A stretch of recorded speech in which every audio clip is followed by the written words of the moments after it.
Ano po ang magandang katangian ng isang Giboche d'Oro na kailangan ng bawat Pilipino as for good governance?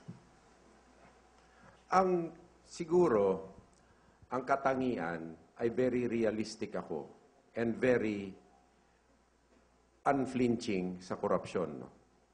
Ako, na-manage ko na ang siguro popular na departamento ng gobyerno, Department of National Defense, na lahat ng scrutiny, parang microscope, na on it, sa mga procurement, sa mga equipment, at sa lahat. At yan, nakaraos ako ng 2 taon, 3 o 4 na buwan na wala na isang bahid ng korupsyon or nagnakaw ako ng 1 piso sa ating mga kawal at sundalo. No? Bakit ho? Hindi naman dahil sa, pag mo naman sabihin na moral framework natin lahat, kung hindi, sa tiwala. I mean, you are given opportunities now.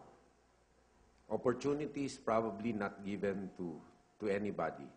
At 43 years old, I was already the Secretary of National Defense, of which not many opportunities of that matter are given several individuals.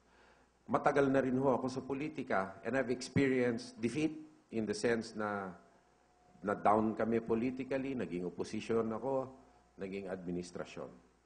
So each and every opportunity you get, not merely to serve your country, but to prove yourself and to create a reputation of trust is a valuable one. So in the department, what we did was to open up all the processes in spending money to the private sector, which is not always a good thing.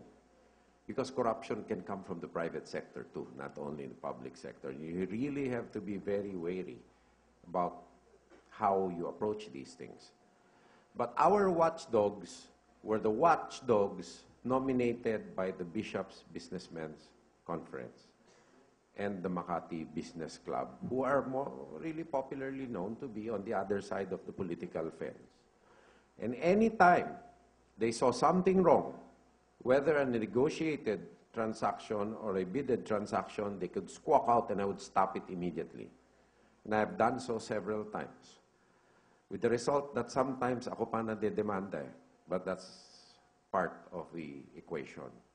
So, I already have a proven track record of honest administration. And number 2, the most important thing is that I intend to approach this as professionally as possible. Why?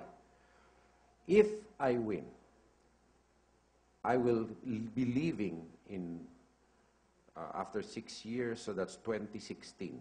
I will be 52 years old only. So there's a whole life ahead of me.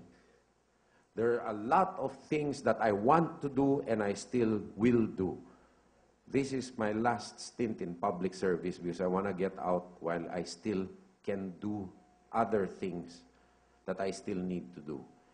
And in 2016, I want to come back to San Beda where your children will be still smiling at me and not spitting on me.